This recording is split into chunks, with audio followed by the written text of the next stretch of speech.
हाँ, अच्छा, बहुत बढ़िया लग रहा है। हाँ। तो सरकार की व्यवस्था कैसी लगी? सरकार की व्यवस्था बहुत काफी अच्छा है। यहाँ पे रोड वगैरह आने जाने में पुलिस लगी है, कोई दिक्कत नहीं है, कोई धक्का धुमी नहीं हो रही है। आराम से दर्शन हो रहे हैं? आराम से हो रहे हैं।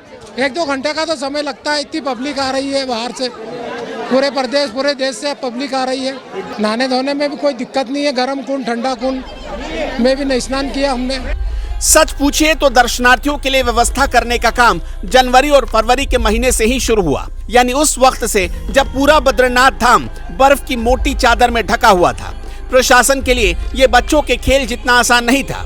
सबसे पहले पीने का साफ पानी और दूसरा बिजली का इंतजाम, ये सब एक कठिन चुनौती थी, लेकिन जिला प्रशासन ने कैसे मैनेज किया, खुद सुनिए। कपाट खुलने से काफ़ी पहले से पूरी प्लानिंग के साथ जिला प्रशासन यहाँ पे आता रहा है। हर संबंधित विभाग जिसको अपने विभाग से संबंधित काम करना था, यहाँ पे पेयजल विद्युत की मोस्टली बड़ी जिम्मेदारी भरा काम होता है।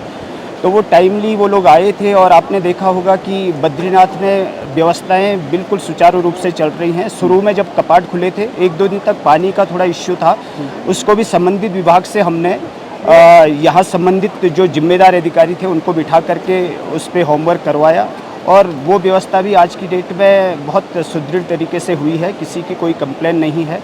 आप देख रहे होंगे यात्री बड़ी मात्रा में यहाँ पे आ रहा है और रहने खाने की उसको कोई दिक्कत नहीं है। काफ़ी पॉजिटिव वो संदेश लेकर के जा रहा है।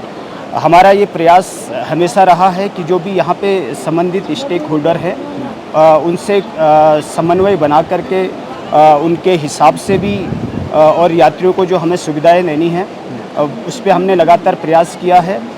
कहीं से भी कोई अभी तक हमारे पास कोई नेगेटिव ऐसा फैक्टर नहीं सामने आया है जिस पे कि हमें बहुत चिंतित होने की ज़रूरत है। हर तरीके से पॉजिटिव एक तरीके का माहौल है।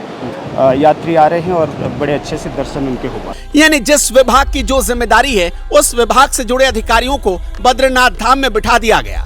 प्रशासन का सीधा मकसद है no if no but, only result. लेकिन ये सारे काम रातों रात नहीं हुए, इसके पीछे महीनों और हफ्तों की तैयारी लगी। देखिए, इसकी जो तैयारी चलती है, 12 मई को हमारे कपाट खुले थे और फरवरी से ही इसकी एक्चुअली मीटिंग्स वगैरह का दौर जारी हुआ था संबंधित विभागों के साथ। डीएम साहब ने अपने स्तर पे मीटिंग ली थी, शासन के स्तर पे मीटिंग होती रही है। आकर के उसके बाद मार्च अप्रैल से संबंधित विभाग यहाँ पे आए हैं, जो भी क्योंकि यहाँ पे बर्फ़बारी भी हुई थी तो उसमें क्या था कि पेयजल की और विद्युत की अमूमन लाइनें टूट जाती हैं, तो उसको यात्रा के कपाट खुलने से करीब हमने 20-25 दिन पहले रिस्टोर कर दिया था। पूरी व्यवस्थाएं अच्छी हैं, कहीं से कोई दिक्कत नहीं है। भीड़ को नियंत्रित करने के लिए जिला प्रशासन ने सिंगल चेक पोस्ट वाला फॉर्मूला अपनाया है। ऐसे में यात्रियों की यात्रा रजिस्ट्रेशन की चेकिंग, नगर पंचायत के इको शुल्क की पेमेंट करने का इंतजाम और पुलिस की चेकिंग, सब कुछ एक ही जगह पर कर दिया जा रहा। पहले इसी काम के लिए यात्रियों को 4 से 5 जगहों पर रोका जाता था, लिहाजा यात्री नाराज हो जाते थे। लेकिन अब ना तो रास्ते में यात्रियों को ज्यादा देर तक रुकना पड़ता है और न ही धाम आने के बाद लाइन में ज्यादा देर तक खड़ा रहना पड़ता है। देखिए, इस पर मैं ये कहना चाहूँगा, अभी इसी साल की यात्रा में डीएम साहब के निर्देशन में हमने एक बहुत अच्छा इनिशिएटिव लिया है।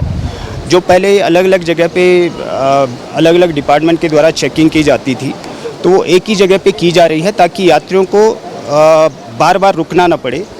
अब क्या है, जैसे पुलिस के द्वारा जो चेकिंग की जाती है या फिर पर्यटन विभाग के द्वारा जो रजिस्ट्रेशन की चेकिंग की जाती है या दूसरी चेकिंग की जाती है, और इको शुल्क के रूप में जो नगर पंचायत के द्वारा शुल्क लिया जाता है, तो अब एक ही जगह पे हमने शिफ्ट कर दिए हैं बैरियर को। पांडुकेश्वर जगह एक है, आपने देखा होगा, वहाँ पे काफ़ी स्पेस भी है और यात्रियों को हर जगह रुकना नहीं पड़ता है। एक ही जगह पे रुक करके वो अपना तीनों जो हमारी एजेंसियाँ हैं उनसे अपना जो चीज़ें वेरीफाई करवानी है वो आसानी से करवा देते। तो इससे भीड़ नियंत्रण करने में कुछ आपको फ़ायदा हुआ है?